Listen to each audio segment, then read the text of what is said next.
ሀረግ እንግዲህ ኤፍራታ ወስናለች ያፌትን ልታገባው ማለት ነው። ቤዚም እንግዲህ ከናቱ ጋር እየተጠጋጋች ነው ማለት ነው። ሁሉን ነገር እረስቻለሁ እያለች ነው ማለት ነው። ቤዚ በስተዛሬ ባረኩባቸው ነገሮች ሁሉ እየተጸጸኩ ነው ብላለች ማለት ነው። ኤፍራታም ደግሞ እንግዲህ አሁን ያለችበት ሁኔታ በጣም እንግዲህ ያፌት ጋር ሂዳ ባለፈው እራት እንደተጋበዘች እዛውም አድራን እንደምታድር ያፌት ለእንትና ነግሮት ነበር ማለት ነው ናቱም ደግሞ እንግዲህ በር እያየ ተበሳይቶ ዝም ብሎ ከቤዚ ጋር ገብቶ ይተኛል ማለት ነው። ቤዚም እንግዲህ ተኛ እንጂ እንግዲህ እኩለ ሌሊት እኮ ነው ለምን ትጠብቃለህ ምናምን ትለዋለች። አይ እንቅልፌ ሲመጣኝ እተኛለሁ ችግር የለም አንቺ ተኝ ይላታል ማለት ነው። ገኒም እንግዲህ ደጅ እያየች ነበር ማለት ነው። ግን ምንም የተሳካ ነገር የለም። የኤፍራታ ነገር በጣም አሳስቧታል ገኒንም ማለት ነው።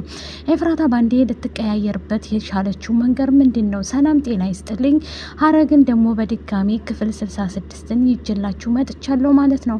ኤፉዬ እንግዲህ ያለችበት ሁኔታ በጣም ያሳዝናል ማለት ነው። ውድ ቤተሰቦቼ አሁን ላይ እንግዲህ ናታልን አልፈልግህም ከዚህ በኋላ አንተ አታስፈልግ ገኝም ብለዋለች ማለት ነው።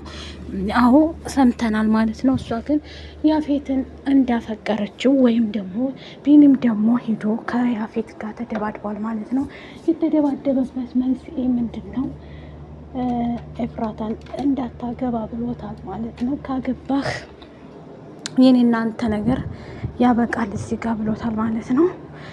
ኤፍራታም እንግዲህ ቢኒን ሂዳ እዛ አለበት ሂዳ እዳ ግንፊት በጥፊ ኤፉዬ እህቴ ምን ሆነሻል ሰላም ነሽ ሲላት ደግሞ ምን ሰላም አለ ይሄ አጎትህ እያለ ምንም ሰላም የለኝም ብላ ቢኒን በጥፊ ትለዋለች። ምችምታሽ ኤፍራታ ማለት ነው። ምችምታሽ እንዴት ብትደፍሪ ነው የኔን ንግስት የኔን ቢኒን በጥፊ የምትመጪው?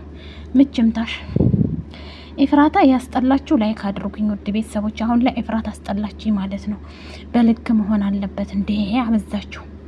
አበዛችሁ ውዶቼ ማለት ነው። እና እናቱ እንግዲህ በጣም ግን እንደዛም አድርገው አሁን ያለበት ሁኔታ እሷን አሁንም አልረሳትም ማለት ነው።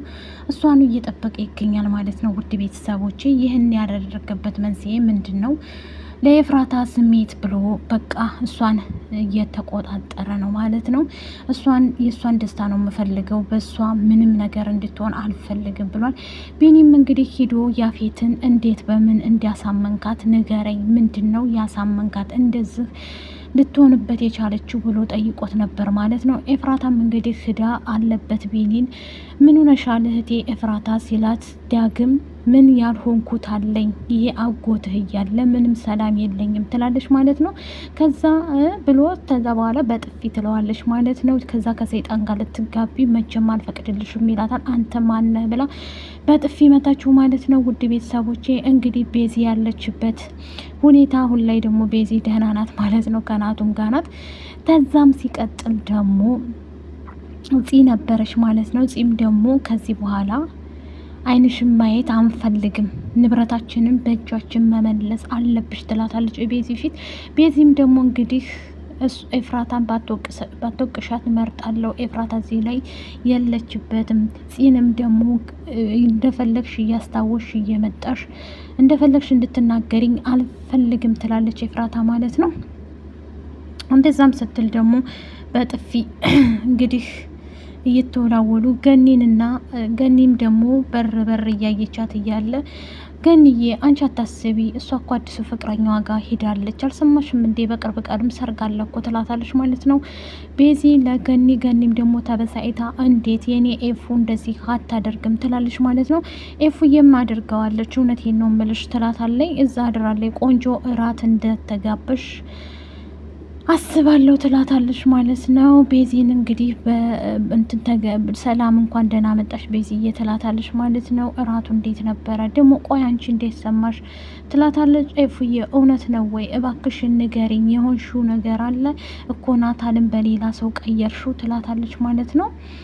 አዎ ስለኔ ህይወት ማንም ሰው አይመለከተውም፣ በእኔ ህይወት ማንም አይገባም ትላለች ማለት ነው። ያፈቀረችውን ሰው እባክሽን ንገሪን ሲሏት እኔ አልነግርም ብላለች ማለት ነው ኤፍራታ። ውድ ቤተሰቦቼ ማለት ነው ኤፉዬ እንግዲህ አሁን ላይ ያለችበት ሁኔታ በጣም በጣም በቃ ሀይ ግን አያዋጣሽም ኤፍራታ ማለት ነው። እውነቴን ነው አያዋጣትም። ይሄ እንትና ምንም አያዋጣትም። ውድ ቤተሰቦች ማለት ነው በፍጹም እሷን በቃ የሚፈልገው እሱ መበቀል ስለሆነ አሁንም ቢሆን ለበቀል ስለሆነ ውድ ቤተሰቦች የሚፈልገው በቀል ነው እና አሁንም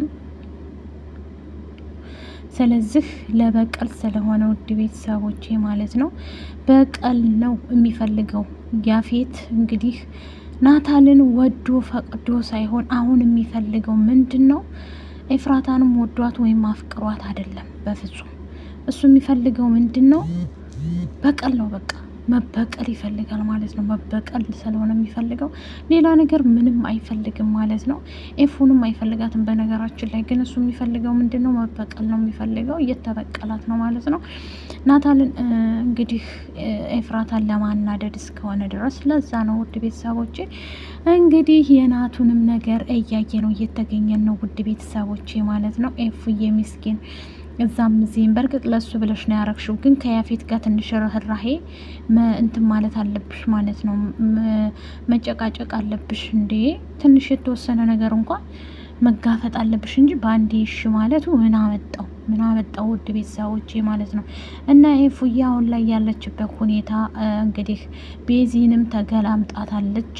ከቤዚም ጋር እንግዲህ እኔ ያገኘውሽን ቀማውሽ ያለሽን ሁሉ ቀምቼሻለሁ፣ አሁን ደግሞ ምቀማሽ ከነጭራሹ ያፌት ነበረ፣ እሱንም መቀማሻለሁ እያለቻት ነበር ማለት ነው።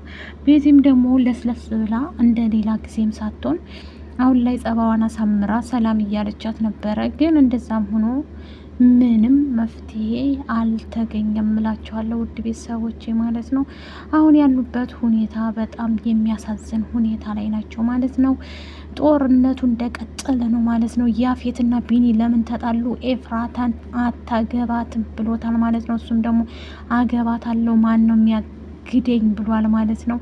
የሚያግደኝ ሰው የለም ኤፍዬን አንተ ካገባሃት እውነት እገልሃለሁ ብሎታል። በምን እንዳስፈራራሃት ንገረኝ እያለው ነበር። ይቺ ሰራተኛዋ ደግሞ የያፌት ሰራተኛ ነግሬያቸዋለሁ ከድሮ ማለት ነው። ለእንትን ብላ ነው ብያቸዋለሁ። ሲመስለኝ የእንትና ተባባሪ ትመስለኛለች፣ የህዊ ተባባሪ ትመስለኛለች ማለት ነው። እንግዲህ ውድ ቤተሰቦቼ ድሉ እንደቀጠለ ነው ማለት ነው። የህዊ ቤተሰብ የህዊ እንትን እንደሆነች እናውቃለን ማለት ነው። ተባባሪ ትመስለኛለች ማለት ነው። ምክንያቱም ቪዲዮ እያነሳች እንደነበር አይተናል ማለት ነው። ይዛማ ያፌትንማ በያዘችልን ደስ ይለናል።